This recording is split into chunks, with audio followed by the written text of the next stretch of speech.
अस्सलाम वालेकुम क्लास। आज हम लोग इफ़ एल्स इफ़ को स्टडी करेंगे। इफ़ एल्स इफ़ हम लोगों ने लास्ट टाइम स्टडी किया था कि इफ़ एल्स इफ़ क्या होता है, किस तरह काम करता है। इफ़ एल्स इफ़ में हमारे पास क्या है, अगर मेरे पास मोर देन वन कंडीशनों को मैं टेस्ट करना चाहता हूँ, कंडीशन मेरे पास क्या है मोर देन वन, उनमें से स्टेटमेंट सिर्फ एक चलनी है। जो कंडीशन मेरे पास सेटिस्फाई होगी उसके अगेंस्ट जो सी स्टेटमेंट है वो एग्जीक्यूट हो जाएगी। तो वो हमारे पास क्या था, इफ़ एल्स इफ़ था। हमने उसकी कुछ एग्जांपल देखी थी लास्ट टाइम, और हम उसकी कुछ रिमेनिंग एग्जांपल है उनको आज हम देखेंगे। अब हमारे पास एग्जांपल क्या है, हमने यूज़र से उसके मार्क्स लेने हैं। लाइक यूज़र ने किसी भी सब्जेक्ट के मार्क्स एंटर किए हैं और उन मार्क्स के अकॉर्डिंग हम लोगों ने बताना है कि उसका ग्रेड कौन सा है। लाइक एक स्टूडेंट के मार्क्स अगर 90 प्लस हैं तो ग्रेड क्या होना चाहिए, A+ होना चाहिए। 80 प्लस हैं या 85 प्लस हैं तो ग्रेड उसका क्या होना चाहिए, B+ या B समथिंग। इस तरह से हमने ग्रेडिंग डिस्प्ले करनी है। हम पहले से एज्यूम कर लेते हैं कि हमारे पास ग्रेडिंग किस तरह से है। लेट्स से मैंने A ग्रेड किस पे देना है, अगर उसके मार्क्स कितने होते हैं 90 प्लस। मैं एज्यूम कर लेता हूँ पहले से, अगर स्टूडेंट के मार्क्स 90 प्लस आते हैं तो उसका ग्रेड क्या आता है, A। अगर उसके मार्क्स 80 प्लस आते हैं तो उसका ग्रेड क्या आता है, B। अगर उसके मार्क्स 70 प्लस आते हैं तो ग्रेड क्या आता है, C। अगर 60 प्लस आते हैं तो ग्रेड क्या आता है उसका, D। अगर 50 प्लस आते हैं तो ग्रेड क्या आता है उसका, E। और अगर 40 पे ग्रेड आता है, अगर 40 मार्क्स हैं तो उसका ग्रेड क्या आ जाएगा, F। 40 मार्क्स या 40 से लेस मार्क्स हैं तो उस सूरत में क्या आ जाएगा, ग्रेड उसका F आ जाएगा। मतलब हमारे पास क्या है, यहाँ पर हमारे पास अगर उसके मार्क्स लाइक यहाँ से लेकर 49 तक भी आते हैं, अगर मार्क्स उसके 49 भी होते हैं तो भी वो क्या है, F ग्रेड ही असाइन किया जाएगा। तो हम 40 कंसिडर नहीं करते, हम कंसिडर करते हैं 49 कि अगर उस मार्क्स लेस दैन 49 है तो उसका ग्रेड क्या आ जाएगा, F आ जाएगा। हम लोगों ने ये प्रोग्राम बनाना है by using if else if. ये हमारी नेक्स्ट एग्जांपल है, इसको हम सॉल्व करते हैं।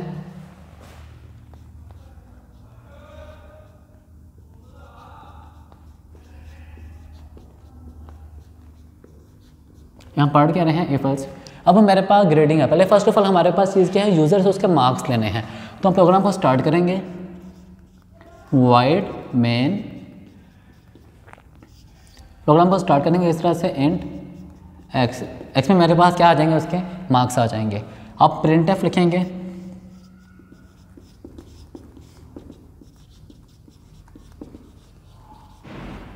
एंटर योर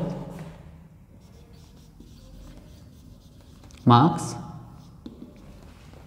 स्कैनफ में वो मार्क्स एंटर करेगा, %d एंड x। अब मेरे पास कंडीशन शुरू हो जाएंगी। अब मेरे पास फर्स्ट कंडीशन कितने मार्क्स के ऊपर थी, अगर 90 प्लस आते हैं। अब मेरे पास आप चीज़ नोट करें, मैंने बोला तो है 90 प्लस। अब 90 प्लस का मतलब क्या आता है, वो 100 भी आता है, 200 भी आता है, 300 भी आता है। तो हमारे पास रेंज बहुत सारी आ जाती हैं। लेकिन मैंने बोला है अगर उसके मार्क्स 90 प्लस होते हैं, 90 प्लस का मतलब 90 से ग्रेटर होने चाहिए, लेकिन greater than 90 and less than and equal to 100, ये कंडीशन मेरे पास लगेगी। ग्रेटर देन 90 तो होंगे, लेकिन लेस और इक्वल किससे होने चाहिए, 100 से। देन वो क्या डिस्प्ले करेगा, A ग्रेड। अब यहाँ मेरे पास क्या आ जाएगा, कंडीशन क्या है, इफ़ मार्क्स क्या है उसके, x हैं, x is greater than 90, marks उसके कितने हैं, 90 से ग्रेटर है। हम इक्वल भी कंसीडर कर लेते हैं। लेट्स मैं कहता हूँ अगर 90 मार्क्स भी आते हैं तो भी ग्रेड क्या आता है उसका, A+ ही असाइन करते हैं। Greater than and equal to 90 आता है, अगर ये कंडीशन मेरी सेटिस्फाई होती है। एंड ये हमारी सेकंड कंडीशन, जो उसके मार्क्स x हैं वो less than and equal to 100 होने चाहिए। मैक्सिमम रेंज हमारे पास कितनी है, 100 तक मार्क्स हैं। अगर उसके मार्क्स 90 से लेकर 100 के दरमियान आते हैं तो उस सूरत में उसने करना क्या है, डिस्प्ले कर देना है printf A। ये A+ है तो हम A+ कंसिडर कर लेते हैं, A+। किस सूरत में, अगर मार्क्स उसके 90 से ग्रेटर हैं या 90 मार्क्स भी हैं, तो इक्वल भी लगा हुआ 90 मार्क्स से भी उसने क्या डिस्प्ले करना है, A+।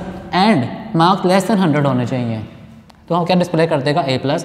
अब सेकंड कंडीशन मेरे पास लगेगी, else if marks x is greater then, अब 90 तो हो गया, अब 80 की बारी। ग्रेटर देन किससे होनी चाहिए, ग्रेटर देन 80।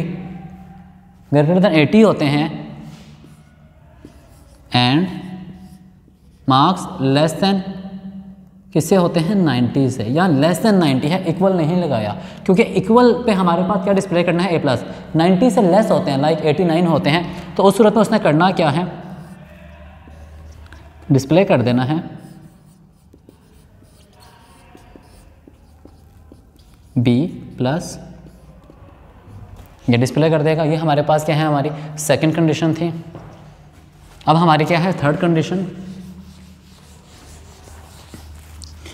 अगर उसके मार्क्स, अब दोबारा हमारे पास कंडीशन एल्स इफ मार्क्स उसके ग्रेटर देन 80 भी हो गया। अब हमारे पास क्या है, 70 है, ग्रेटर देन 70 होते हैं, क्योंकि 80 भी हमारे पास डिस्प्ले कर चुका है, ग्रेटर देन 70 होते हैं, एंड मार्क्स लेस देन 80 होते हैं।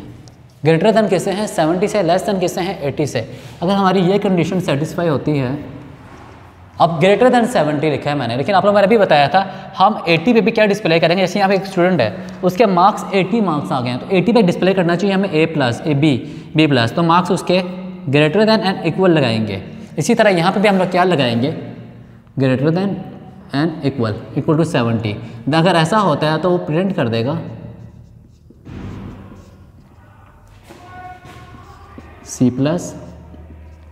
इसी तरह एल्स इफ, अब उसके जो मार्क्स हैं वो x is greater than and equal to 60 होते हैं, और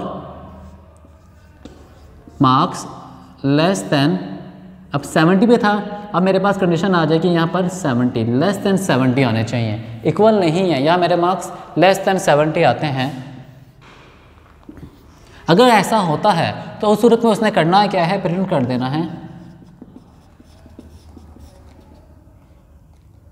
D प्लस, ये डिस्प्ले कर देगा। और अगर ऐसा भी नहीं होता तो करेगा क्या, एल्स इफ, अगर उसके मार्क्स जो x हैं ग्रेटर देन इक्वल टू 50 हैं, अगर ऐसा है, एंड उसके मार्क्स जो कि x हैं, मार्क्स मेरे पास यहाँ पर क्या वेरिएबल यूज़ किया है मैंने, x यूज़ किया, तो यहाँ पर x आएगा, x इज़ लेस देन किसके आना चाहिए, अब 60 आ चुका था पहले, तो यहाँ हमारे पास लेस देन किसके होना चाहिए, 60 से, लेस देन 60 आ रहा है हमारे पास, इक्वल नहीं यूज़ कर रहे हम किसी में भी।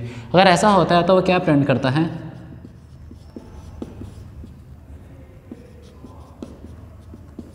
E plus. इस सूरत में अगर मार्क्स उसके ग्रेटर देन 50 होते हैं, वरना अगर हम एज्यूम कर लेते हैं अगर इनमें से कोई कंडीशन सेटिस्फाई नहीं है, तो हमारे पास एट द एंड क्या बचता है, एल्स बचता है। एल्स में डिस्प्ले कर देंगे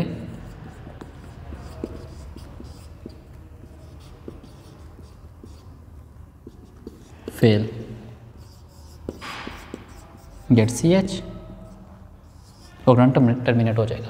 अब ये देखिए हमारे पास कर क्या रहा है, हमने यूज़र से उसके मार्क्स लिए हैं, हमने वेरिएबल लिया है एक x नाम का, उसने किया क्या है, यूज़र से उसके मार्क्स लिए हैं, जो भी यूज़र ने मार्क्स एंटर किया हुआ जाके x में स्टोर हो गए। अब वो चेक किया है अगर मार्क्स उसके, लेट्स सी मैं मार्क्स कंसीडर कर लेता हूँ पहले से, लेट्स उसने मार्क्स एंटर किए हैं अपने 78, मार्क्स क्या हैं 78। अब ये नोट किया जाए 78 is greater than 90, 78 is greater than 90, condition मेरी फॉल्स है। एंड हमें क्या कहता था, दोनों कंडीशन ट्रू होना लाजमी है। पहली कंडीशन फॉल्स है, टेस्ट नहीं की जाएगी, नेक्स्ट कंडीशन के पास आ जाएगा। मार्क्स मेरे पास क्या है 78 is greater than 80, condition then फिर फॉल्स है, ये पार्ट फिर नहीं चलेगा, अगले के पास चला जाएगा। वो मेरे पास क्या है 78 is greater then 70, yes 78 greater than 70, and 78 दूसरी कंडीशन मेरे पास क्या चेक कर रहा है, ये वाली 78 is less than 80, yes 78 is less than 80। अगर ऐसा है तो क्या डिस्प्ले कर दिया स्क्रीन के ऊपर इसने C प्लस, स्क्रीन पे मेरे पास आंसर क्या आ गया है C प्लस, प्रोग्राम हमारा यहीं टर्मिनेट कर जाएगा। अब लेट्स से यूज़र ने अपने मार्क्स एंटर किए हैं, उसके मार्क्स कितने हैं 188, लेट्स कंसिडर करते हैं मार्क्स से, ये एक रैंडम वैल्यू उसने एंटर कर दी है जो कि वैल्यू करेक्ट नहीं है। अब सूरत में करेगा क्या, मार्क्स 188 इज़ ग्रेटर देन 90, पहली कंडीशन सेटिस्फाई है। मार्क्स 188 इज़ लेस दैन 100, ये कंडीशन मेरी फॉल्स हो गई है, ये लेस दैन 100 नहीं है, ये पार्ट नहीं चलेगा। सेकंड पार्ट पे आएगा 188 is greater than 80, yes second part फिर फॉल्स है। थर्ड पे जाएगा, फर्स्ट पार्ट तो ट्रू करता जाएगा लेकिन सेकंड पार्ट सेटिस्फाई नहीं होगा, और एट द एंड आके एल्स पार्ट पे क्या डिस्प्ले कर देगा, फेल डिस्प्ले कर देगा। ये हमारे पास क्या था, आपका एक मेथड था किस चीज़ का, इफ़ एल्स इफ़ को सॉल्व करने का। ये हमारे पास आपका एक रिमेनिंग क्वेश्चन रह गया था जिसको हम लोगों ने आज सॉल्व किया है। बाकी आप लोगों के फर्दर लेक्चर के साथ हम लोग कल मिलेंगे, तब तक के लिए इजाज़त दीजिए, अल्लाह हाफिज़।